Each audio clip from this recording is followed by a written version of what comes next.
semua untuk bangkit berdiri. Kita mau mengangkat pujian yang berjudul Tertawa. Karena Tuhanlah sumber kekuatan kita yang selalu membuat kita tertawa dalam setiap momen hidup kita.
Ada pengalaman yang beberapa waktu ini Tuhan percayakan sama saya untuk boleh saya lalui. Mungkin teman-teman juga tahu di awal bulan lalu teman kita, keyboardis kita, Kak Willy kena serangan jantung dan itu cukup membuat saya kaget ya. Tapi bukan itu yang mau saya sampaikan karena puji Tuhan sekarang beliau sudah cukup sehat, buktinya bisa pecicilan lagi di depannya. Haleluya, kemuliaan bagi nama Tuhan. Tapi yang mau saya saksikan adalah bagaimana saya melalui masa-masa itu sebagai seorang anak muda, sebagai pasangan muda. Mungkin ada yang belum tahu kalau saya pasangan dengan dia. Saat itu saya juga shock ya, saya kaget sekali karena tiba-tiba saya dipanggil ke rumah sakit, baru datang ke rumah sakit langsung dikasih surat-surat menyurat untuk tanda tangan yang menyatakan kalau misalnya ada apa-apa di meja operasi, keluarga harus ikhlas. Dan itu buat saya beban mental banget karena seumur hidup saya nggak pernah merawat orang sakit, dan itu membuat saya tertekan banget begitu, memikirkan biaya, memikirkan keluarga, memikirkan masa depan juga bersama beliau. Dan di masa-masa itu saya mempertanyakan sama Tuhan gitu. Saya tanya sama Tuhan, Tuhan kenapa saya begitu?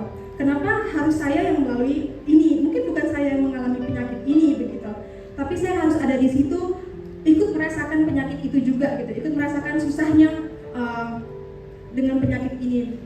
Saya bilang saya nggak kuat Tuhan, saya bukan orang yang sekuat itu yang bisa Tuhan tumpahkan begitu permasalahan-permasalahan ini. Tapi saya diingatkan sama satu hal, dan ini mungkin agak lucu ya, sama tas. Agak aneh, tapi ini yang Tuhan ingatkan sama saya.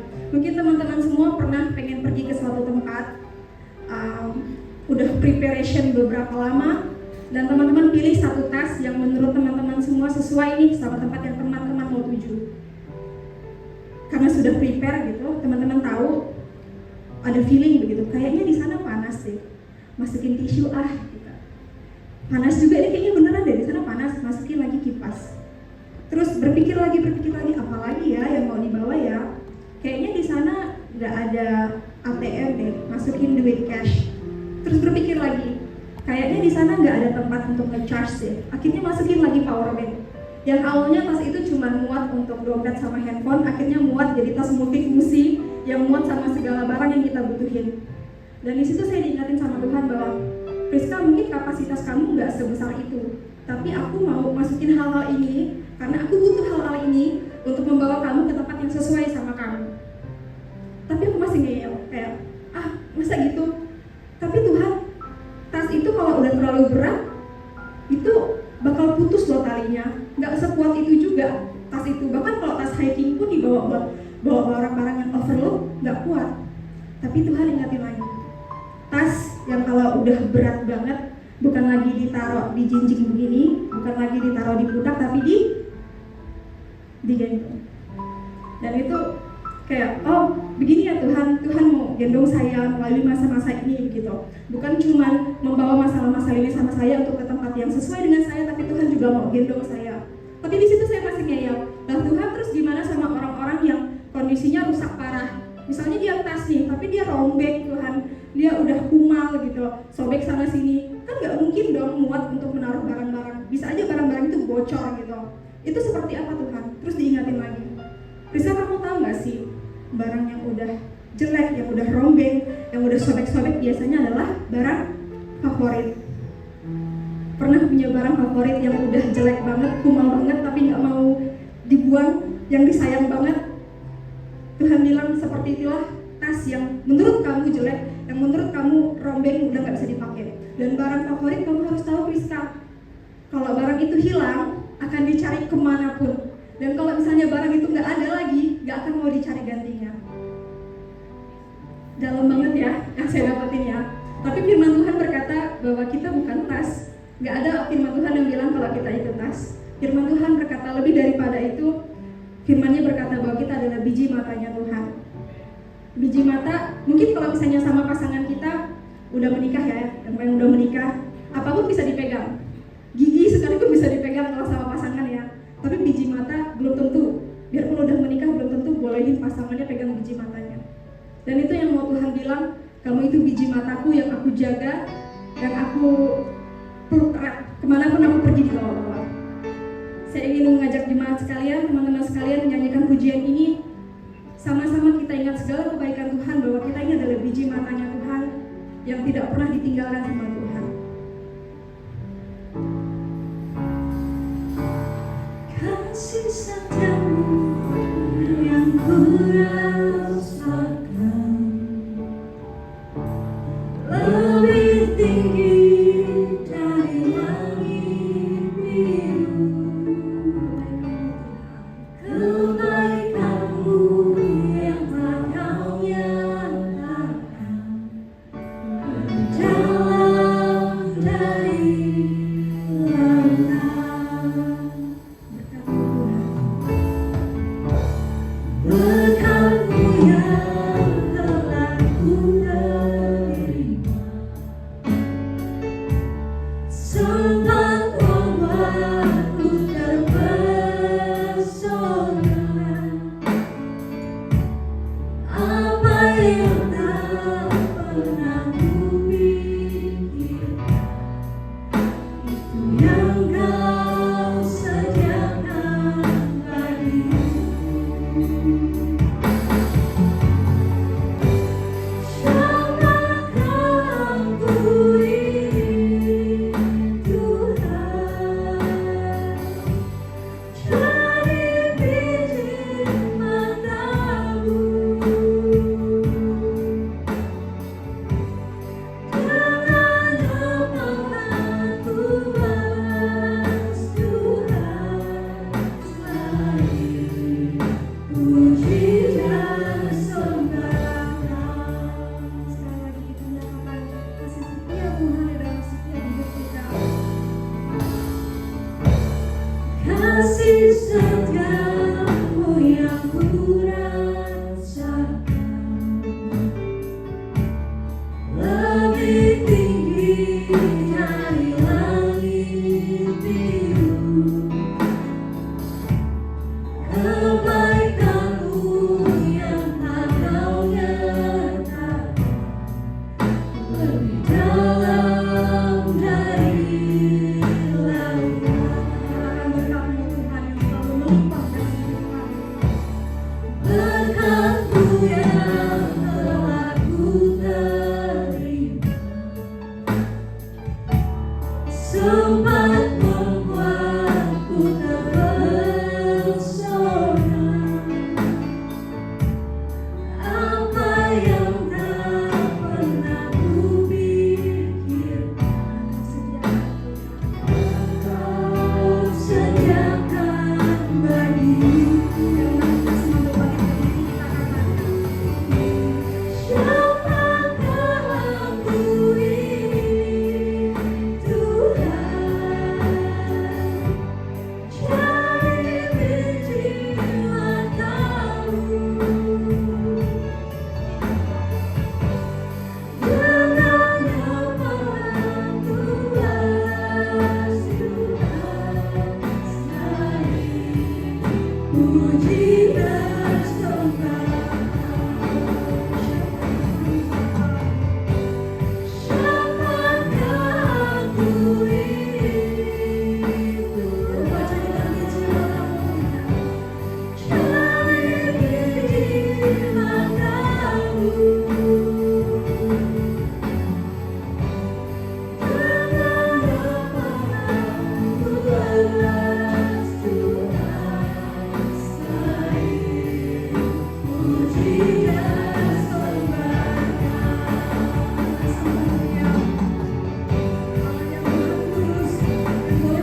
bila bukan Tuhan yang memiliki kami.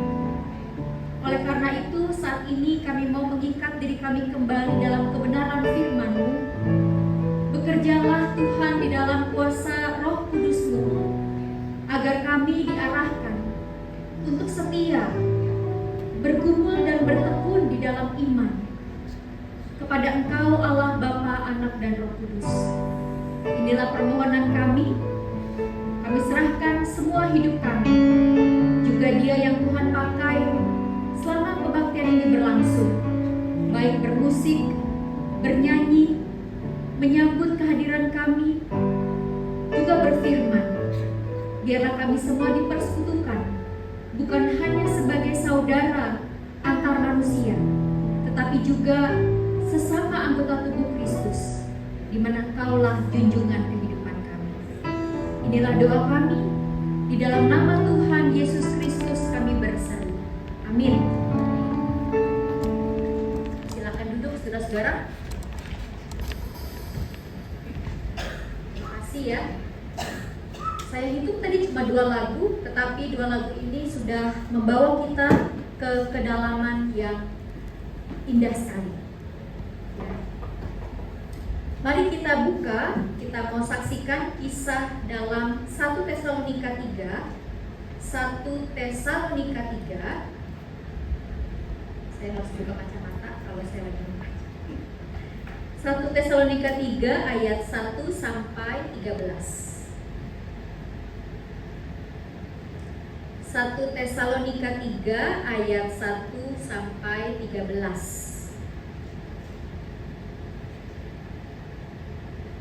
Akan saya baca semua bagian ini, tetapi juga dalam ayat-ayat genap saya mengundang semua saudara untuk bersama-sama membacanya dengan saya, ya. 1 Tesalonika 3 ayat 1 sampai dengan 13.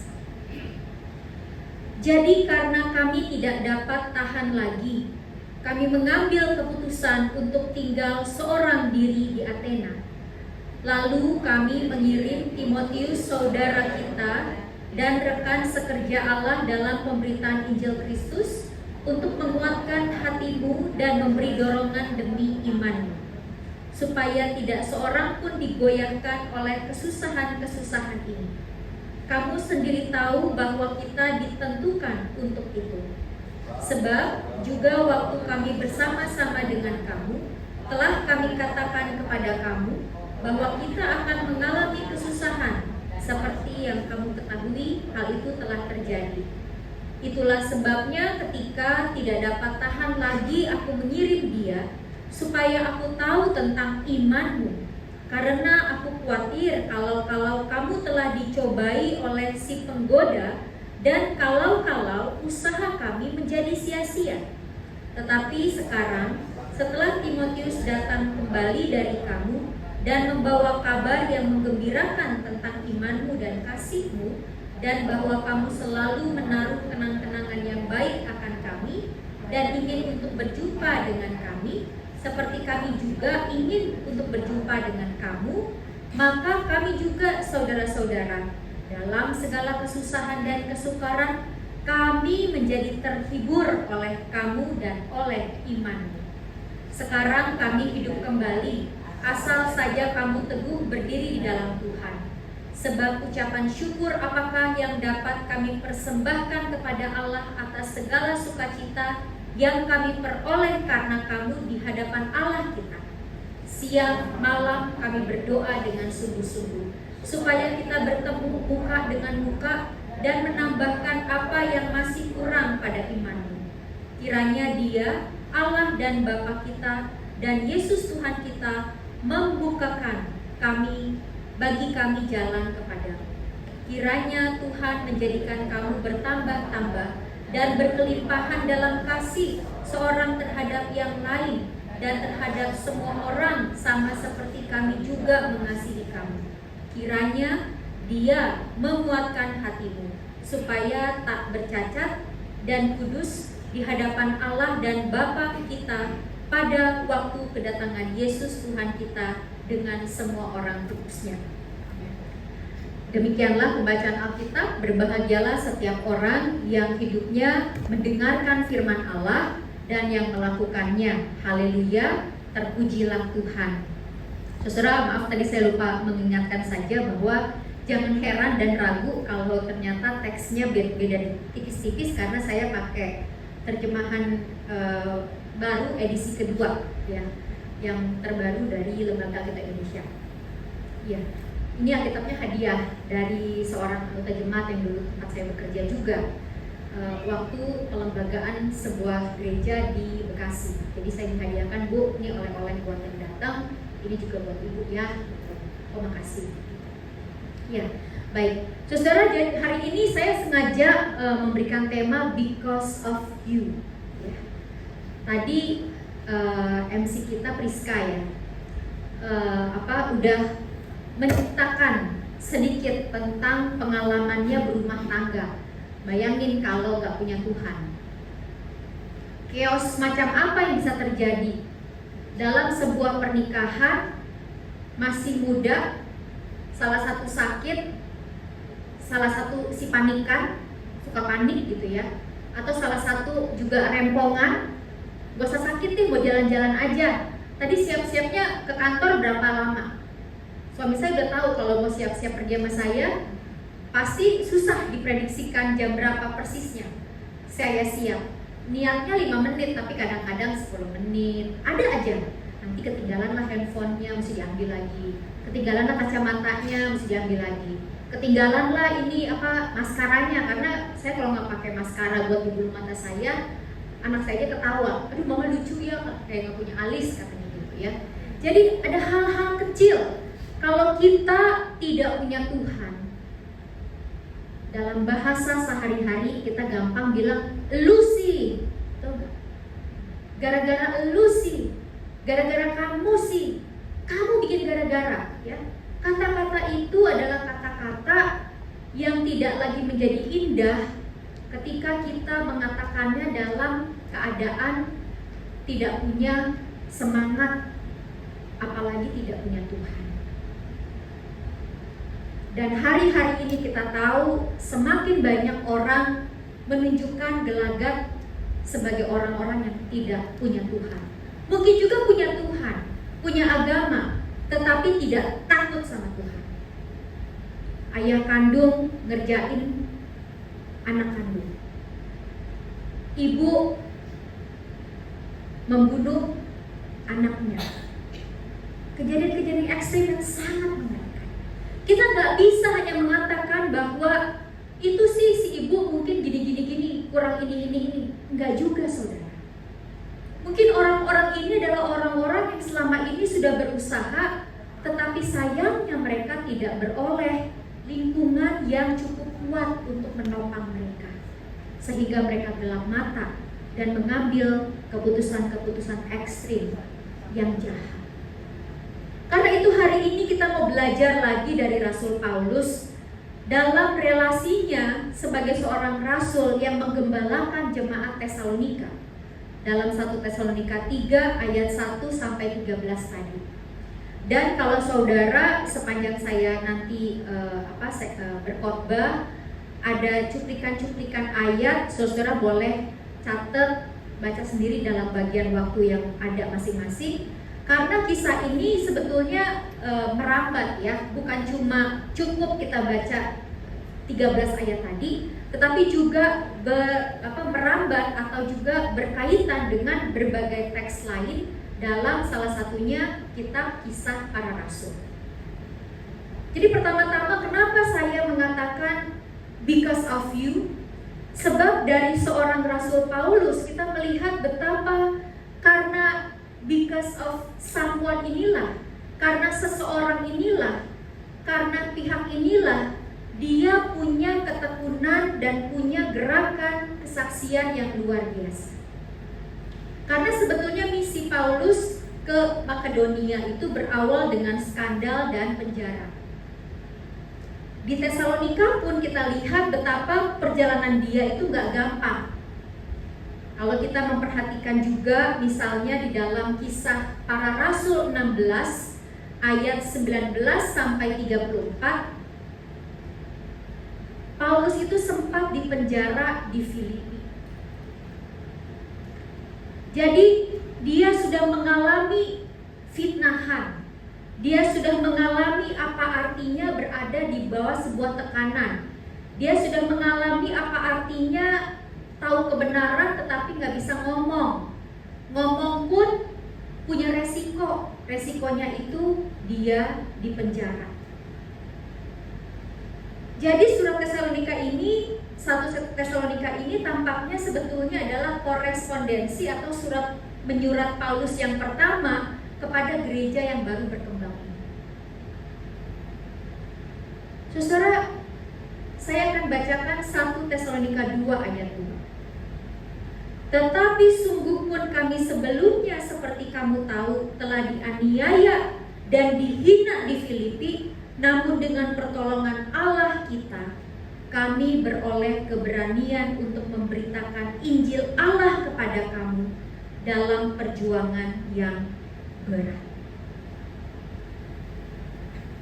Saudara-saudara, kita kalau punya teman ditraktir lagi ulang tahun, senang nggak?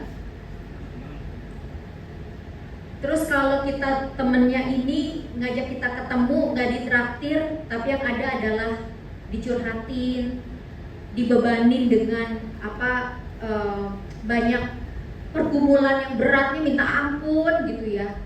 Belum lagi ujung-ujungnya mau ngutang, seneng nggak? Enggak, jujur sebagai manusia. Kita mesti bilang bahwa kita jujur sebagai manusia, enggak. Tetapi Paulus menunjukkan bahwa ketika dia punya Tuhan, dia mau untuk bergumul bersama. Karena dia tahu dia hidup tidak sia-sia. Pelayanannya tidak pernah sia-sia. Pekerjaannya tidak sia-sia. Misinya tidak sia-sia. Saya tidak mengatakan bahwa saudara harus kebal. Kalau misalnya nggak ketemu sama teman yang tipenya kayak tadi, berarti dosa. Saya tidak mau menjudge, menghakimi seperti itu. Tetapi yang mau saya katakan adalah jangan gara-gara temannya tahu mau ngutang, jangan gara-gara tahu temannya lagi bebannya berat banget, jangan gara-gara temannya tahu temannya itu nggak bakalan traktir, kita nggak mau ketemu sama dia. Jangan gara-gara itu. Sebab kita punya Allah yang sudah duluan setia sama kita. Sebab kita punya gereja, kita bisa mengenal Kristus. Karena dulu ada rasul seperti Rasul Paulus yang juga berani untuk maju walaupun perjuangannya itu beratnya luar biasa. Because of you. Karena Tuhan, dia katakan dengan pertolongan Allah kita, kami beroleh keberanian. Jadi itu kuncinya. Dengan pertolongan Allah, saya dan saudara punya keberanian. Lalu yang kedua, saudara, kenapa because of you? Yang kedua, kita juga melihat di sini bahwa di Tesalonika tadi jelas ada perlawanan. Jadi bukan hanya di Filipi atau di tempat lain Rasul Paulus menghadapi perlawanan, tetapi juga di Tesalonika pun Rasul Paulus menghadapi perlawanan. Kenapa? Karena dia dituding oleh beberapa orang. Saya cuplikannya sedikit saja, saya bacakan 1 Tesalonika, Kisah Para Rasul 17 ayat 1 sampai 10. Saya bacain sedikit saja cuplikannya.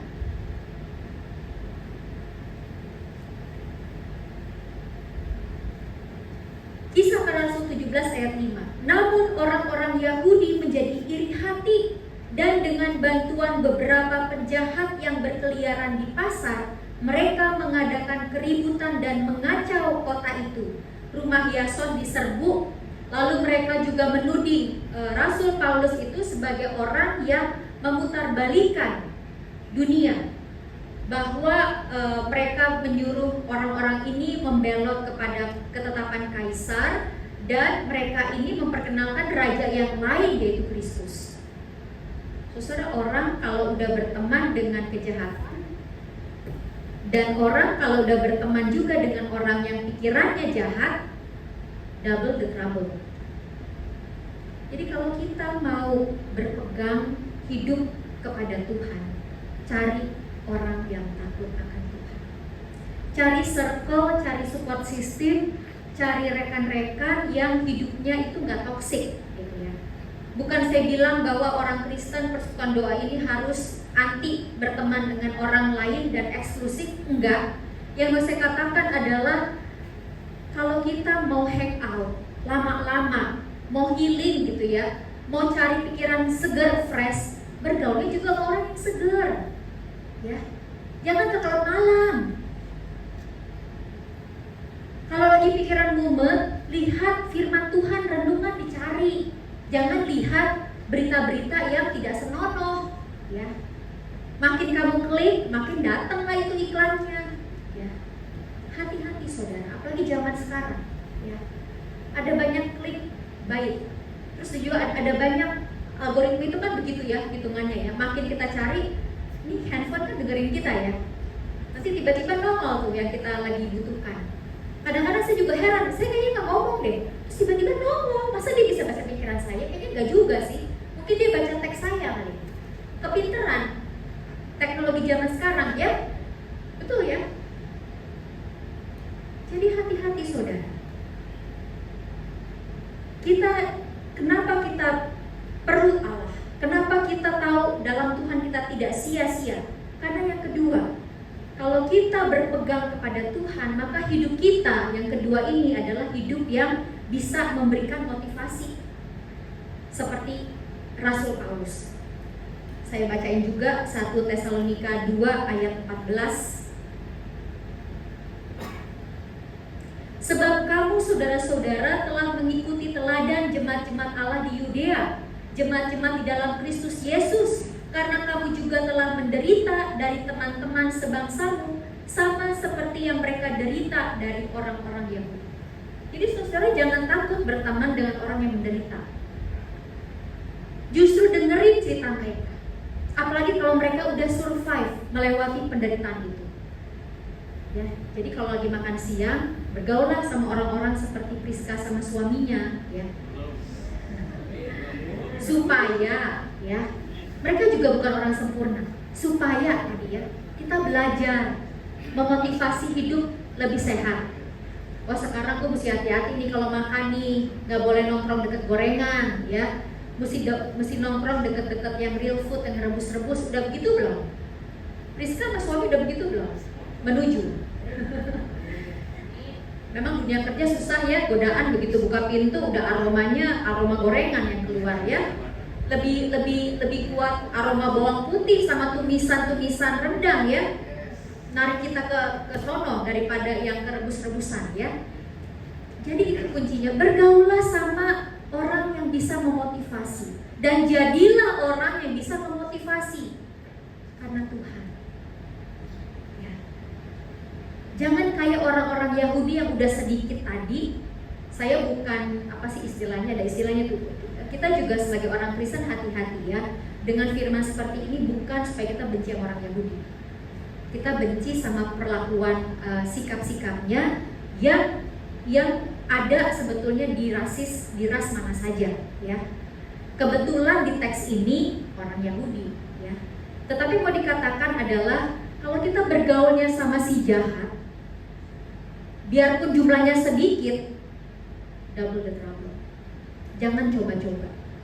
Jadi kalau saudara udah tahu lagi mau sembuh dari segala godaan, dari godaan main duit, judi online, dari godaan ngutang, ya, dari godaan nggak kedip kalau ketemu yang cakep-cakep seger-seger gitu ya, nggak bisa ngelihat yang yang tenar-tenar, yang wah pokoknya public figure gitu ya, cepat tergoda, jauhin ya. Justru dekatilah mereka yang hidupnya itu memunculkan sikap yang memotivasi satu dengan yang lain, yang hidupnya itu doyan bergumul dan bergaul dengan firman Tuhan. Ingat, bukan eksklusif, tetapi bahwa kalau kita lagi perlu healing, kalau kita lagi perlu yang seger-seger, cari yang seger beneran, jangan yang pura-pura seger, ya. Karena justru bukan makin segar, itu malah segernya cuma sedikit, cuma sesaat, habis itu kumatnya makin parah. Ya. Dan Paulus di sini memperlihatkan betapa karena ada Allah dalam hidupnya, dia bukan hanya punya semangat untuk bertahan di penjara, dia bukan punya semangat untuk datang ke Tesalonika, dia bukan punya semangat untuk lari dari Tesalonika sejenak karena kekiosaan tadi, walaupun sempat keadaannya kemudian tenang, tetapi juga dia terus tertarik untuk cari tahu gimana nih jemaat Tesalonika, bagaimana keadaan mereka setelah ditinggal, apakah mereka masih rindu sama firman Tuhan, apakah mereka masih bertumbuh dalam iman. Orang yang hidupnya di dalam kebenaran firman Tuhan, dia akan terus rindu untuk juga memotivasi, memelihara, merawat relasi dengan mereka yang juga rindu bertumbuh dalam Tuhan. Paulus sadar Tuhan pasti menolong, dan Paulus tahu sumber pertolongan itu datangnya bukan dari jemaat Tesalonika, bukan dari Timotius, bukan dari rasul yang lain, tetapi sumber besar itu datangnya hanya dari Tuhan. Oleh karena itulah Paulus terus percaya dan memuji Allah di setiap kehadirannya. Makanya saudara jangan heran, kok kesannya di Tesalonika 1 Tesalonika 3 tadi tetap positif-positif aja tuh nada suratnya. Padahal jemaat Tesalonika juga bukan orang-orang yang sempurna, ya. Kuncinya cuma satu, karena Paulus takut sama Tuhan. Jadi kalau orang takut sama Tuhan, suami sakit dirawat, istri nanti badannya udah nggak kayak dulu lagi, tetap disayang, ya. Tangisan bayi yang tadinya mungkin mengganggu telinga, jadi justru membuat hati merindu untuk pulang cepat-cepat, ya. Duit cuma 1.000 perak, 5.000 perak, 5.000 juga sekarang kalau ke pasar cuma dapat labu siam 1 biji loh saudara. Saya belanja di pasar Rawalupo nih, dekat rumah, ya, jalan kaki. Kangkung 1 ikat 5.000, jadi bayangin harga duit sekarang. Kalau kita nggak bisa pakai duit kita di dalam ketaatan kepada Tuhan, 1 miliar juga cepat habis, nggak akan ada cukup-cukupnya. Jadi jadilah orang yang hidupnya saling memotivasi di dalam Tuhan. Dan juga hal lain yang juga tidak kalah penting untuk kita simak adalah Tesalonika sendiri sebetulnya berada di sebuah lokasi yang cukup strategis. Kabarnya dia berada di bukit, lereng-lerengnya itu mengarah turun ke pelabuhan, dan kalau hari cerah di hampir semua poin di Tesalonika, manusia itu bisa lihat Gunung Olympus. Gunung Olympus ini adalah gunung yang tertinggi di Yunani. Dan dalam sejarah, dalam mitologi Yunani, Gunung Olympus dilihat sebagai tempat bersemayam para dewa, termasuk dewa tertinggi Zeus. Jadi bayangkan, magnetnya itu besar sekali untuk tertarik kepada berhala. Kenapa orang Kristen, kekristenan waktu itu cukup berhasil awal-awalnya? Karena kekristenan ini membawa damai sejahtera yang tidak ditawarkan oleh keyakinan agama yang lain. Menawarkan ketahanan uji di tengah-tengah penderitaan, menawarkan kesetiaan dan kesederhanaan di tengah-tengah tekanan hidup, tekanan pajak, dan lain sebagainya. Tadi pagi-pagi suami saya buka pintu, baru bangun langsung ketemunya sama bapak saya, coba, padahal ada saya, dilewatin sama dia. Dia ngomong sama bapak saya, Papa, Amerika inflasi, gitu. Ya, cowok lain saudara ya, omongannya sama kita cewek ya, nggak bermaksud gender lah, tapi orang beda omongan ya. Kalau kita nggak punya Tuhan, kita melihat koran inflasi tinggi. Nggak tahu hari ini dolar menguat atau melemah, saya nggak tahu. Belum baca terupdate, tapi berapa hari lalu pas saya mesti kirim uang sekolah anak saya, dolarnya lagi tinggi saudara, lagi mencekik ya. Jadi bayangkan kalau kita nggak punya Tuhan, jangankan beli tempe 5.000 perak ya, susah kita hidup. Jadi kuncinya Paulus karena dia percaya dan memuji Tuhan, dia punya yang ketiga ini, pengharapan. Dia bukan cuma motivasi, dia bukan cuma punya rasa hidup berharga, tidak sia-sia, tetapi juga dia punya pengharapan. Apa sih pengharapan? Pengharapan adalah kekuatan yang tidak terlihat. Kendati pun apa yang kita inginkan dan kehendaki, apa yang ideal kita idam-idamkan itu belum ada, belum pasti, dan belum tahu kapan datang. Itu pengharapan. Kenapa seseorang itu mau untuk menikah? Di sini ada pengantin baru gak? Yang baru banget menikah? Ada gak? Atau yang baru nembak-nembakan gitu sama pacarnya? Saya mesti nyeker nih pakai kacamata biar lebih jelas matanya sama raut wajah yang tampan dan cantik ya. Belum ada ya yang baru-baru? Yang setahun lalu deh, setahun lalu, 5 bulan lalu, 6 bulan lalu. Kenapa sih orang mau menikah? Emang pasti pasangannya akan terus bisa nafkahin? Belum tentu. Emang pasti mertuanya senyum terus? Belum tentu ya. Emang pasti bahwa hidup akan terus bahagia seperti masa-masa pacaran? Belum tentu. Masa-masa pacaran sih dibawain tasnya, didorongin kopernya, dimasakin, terus masak apa juga enak sayang gitu ya, dimasakin, pokoknya enak banget deh. Tapi udah nikah, lama-lama dimasakin rendang sampai 6 jam juga nggak dibilang makasih. Itu saya tuh kali ya. Nah, suami saya pernah tuh jualan rendang yang masaknya tuh alami sudah 6 jam, nggak pakai bumbu-bumbu yang jahat-jahat ya, semua pakai apa yang alami ya. Belum tentu ya. Paling cuma asin apa enggak? Ya lumayan lah, gitu doang. Tapi nggak ada makasih-makasihnya ya. Jadi saudara, kalau kita nggak pegang Tuhan, because of Him, because of God in our lives. Dan saya mau mengajak kita mendeskripsikan Tuhan bukan hanya dalam deskripsi seorang laki-laki ya, Him, tapi juga sometimes the Bible pictures God like a mother, right? Because His tender love, the way He cares for the people, seperti seorang ibu yang begitu lembut, membekap dan menopang anak-anaknya. Ya. Jadi inilah yang membuat Paulus maju dan berjalan.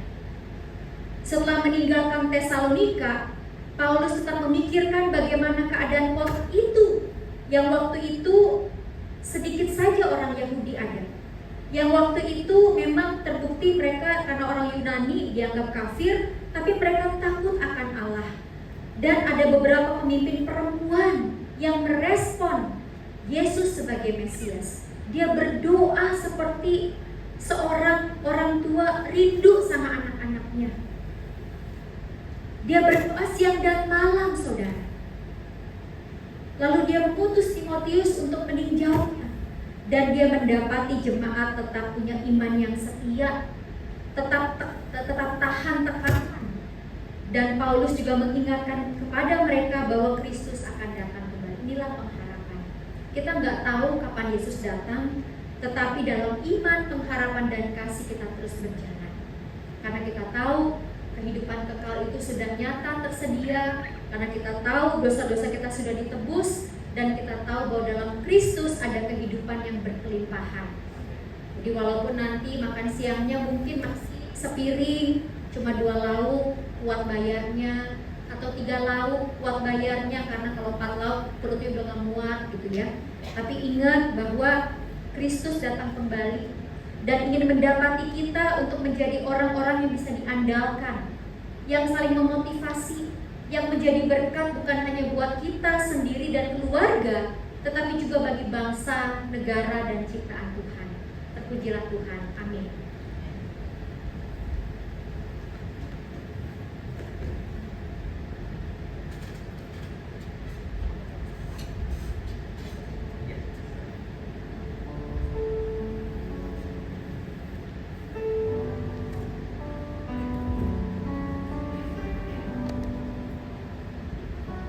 Puji nama Tuhan. Terima kasih untuk Pendeta Evangelis Pua atas taburan firman Tuhan yang memberkati dan menguatkan setiap kami yang hadir di tempat ini. Terima kasih Ibu.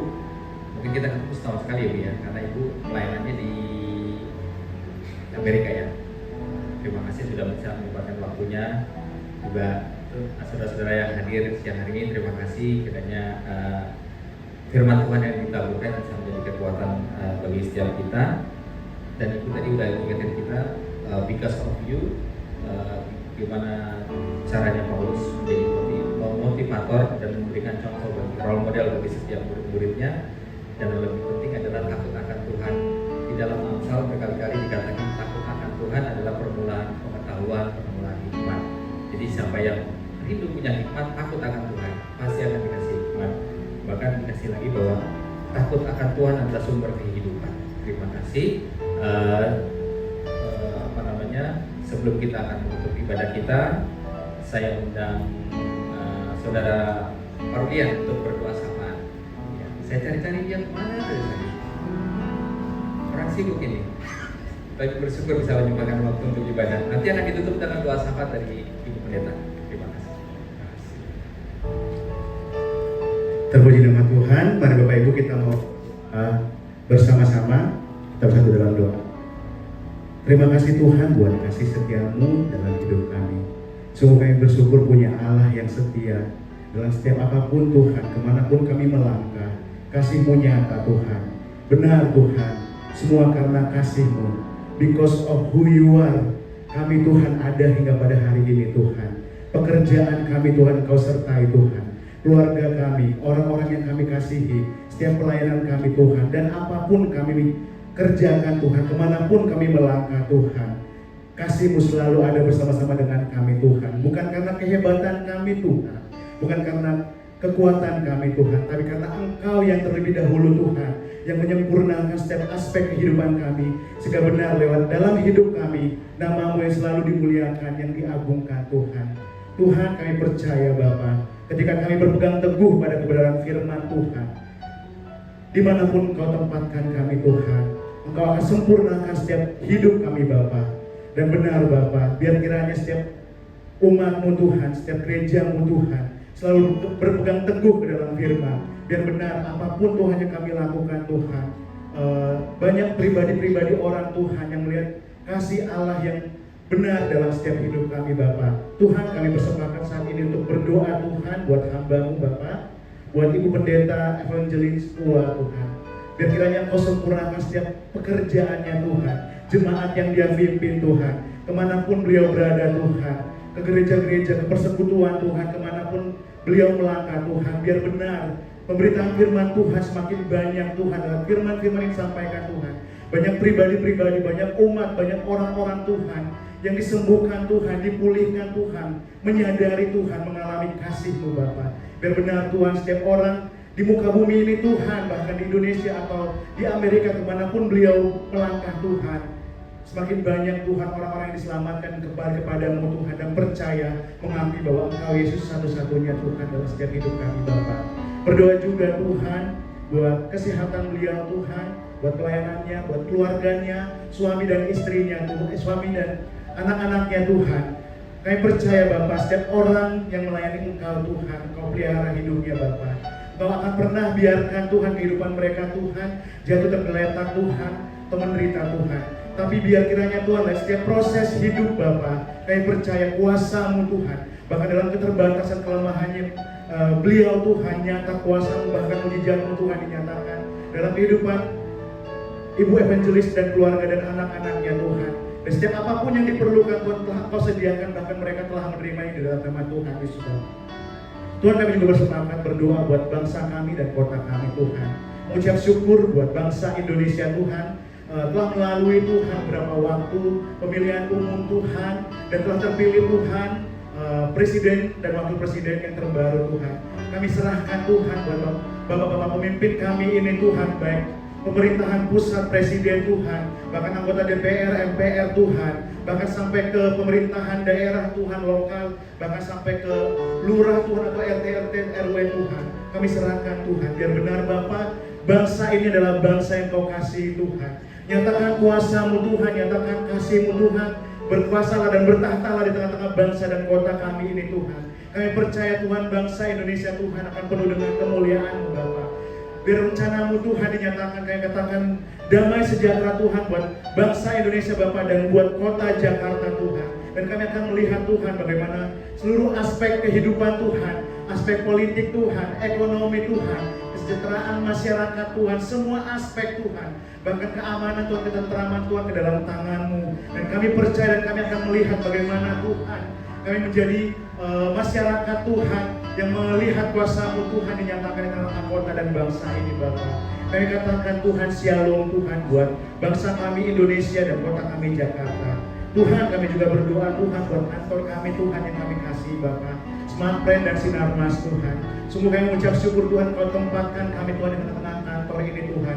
Gak ada yang kebetulan Tuhan kami hadir Tuhan di tengah-tengah kantor ini Tuhan. Terutama untuk persekutuan doa Immanuel ini Tuhan. Semua karena kasih-Mu, semua karena kuasa-Mu, semua karena anugerah-Mu Tuhan. Sehingga kami bisa berdiri Tuhan di tengah-tengah kantor ini Tuhan. Smart Plan dan Sinar Mas Group Tuhan.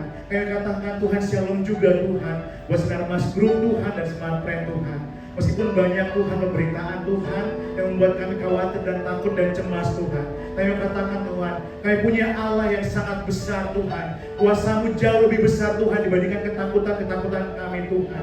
Kami katakan Tuhan, kami gak mau menjadi budak ketakutan Tuhan, tapi kami katakan Tuhan, kami adalah anak Allah. Ya Tuhan, ketika kami katakan anak Allah Tuhan, kami telah menerima berkat Tuhan segala apapun Tuhan. Bahkan kantor ini Tuhan Kau pelihara Tuhan, buat visi misi Tuhan, buat rencana Tuhan, buat setiap value Tuhan atau rencana-rencana Tuhan oleh manajemen Tuhan, baik para pemimpin-pemimpin Tuhan, leaders Tuhan, bahkan setiap kami Tuhan, staf Tuhan, bahkan buat setiap garda-garda terdepan Tuhan. Kami percaya Bapak, ketika kami solid Tuhan, bersinergi Tuhan, membawa doa-doa kami Tuhan buat kantor ini Tuhan. Kami percaya Tuhan, kami akan melihat bagaimana Tuhan kuasa-Mu Tuhan memberkati kantor kami Tuhan. Kami telah lihat bagaimana kami diberkati Tuhan di tengah kantor ini Tuhan. Dan kami akan lihat bagaimana kuasa-Mu Tuhan memberkati Tuhan Smart Plan di dalam nama Tuhan Yesus Bapa. Memberkati Sinar Mas Group Tuhan di dalam nama Tuhan Yesus Bapa. Kami percaya Tuhan, kuasa-Mu Tuhan, bahkan mujizat Tuhan nyata di tengah kantor ini Tuhan. Tuhan, kami juga berdoa Tuhan buat para karyawan Tuhan, staf Tuhan, bahkan semua Tuhan, jemaat Tuhan yang ada di baik dalam persekutuan ini Tuhan ataupun yang belum bisa hadir Tuhan. Biar kiranya Tuhan iman kami semakin teguh Tuhan, pengharapan kami semakin Tuhan makin kuat di dalam Engkau Tuhan. Kami serahkan Tuhan setiap kekhawatiran kami, ketakutan kami, kerinduan kami Tuhan, doa-doa kami Tuhan, atau bahkan tetesan air mata Tuhan yang telah tercurah Tuhan. Kau dengar Tuhan, dan Kau gak biarkan kami Tuhan hidup dalam ketakutan Tuhan. Kami terima Tuhan hati yang tenang, hati penuh dengan damai sejahtera Tuhan. Biar kiranya roh kami tetap menyala-nyala Tuhan, kami tetap antusias Tuhan, melakukan Tuhan bagian kami Tuhan. Seperti firman-Mu Tuhan, kami melakukan segala sesuatunya Tuhan hanya untuk Engkau Tuhan, bukan untuk manusia Tuhan. Karena kami percaya Tuhan manusia bisa mengecewakan atau mendukakan hati kami Tuhan. Tapi ketika kami melakukan Tuhan hanya memandang Engkau Tuhan, maka di situ kami beroleh Tuhan sukacita yang baru Tuhan, sukacita yang melimpah Tuhan. Dan Kaulah alasan Tuhan, satu-satunya Tuhan. Iman kami Tuhan semakin teguh. Because of who You are Tuhan, because of You Tuhan, kami ada Tuhan. Hingga detik ini Tuhan kami berdiri Tuhan, bersekutu Tuhan. Dan kami mau terima Tuhan berkat-Mu Tuhan buat kantor ini, buat setiap umat-Mu Tuhan, buat setiap jemaat Tuhan, buat setiap gereja Tuhan, buat setiap anak-anak Tuhan Bapak. Kami terima berkat-Mu Tuhan.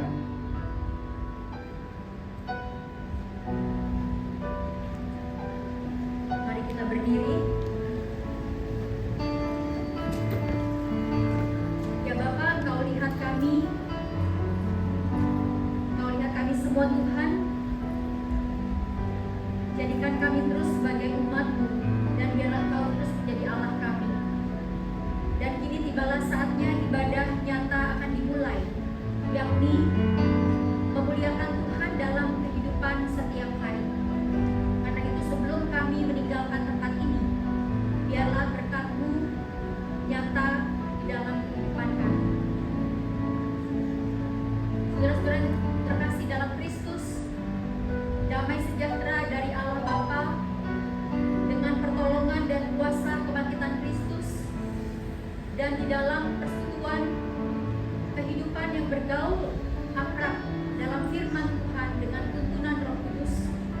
kiranya nyata beserta dengan saudara-saudara sekarang sampai selama-lamanya. Haleluya.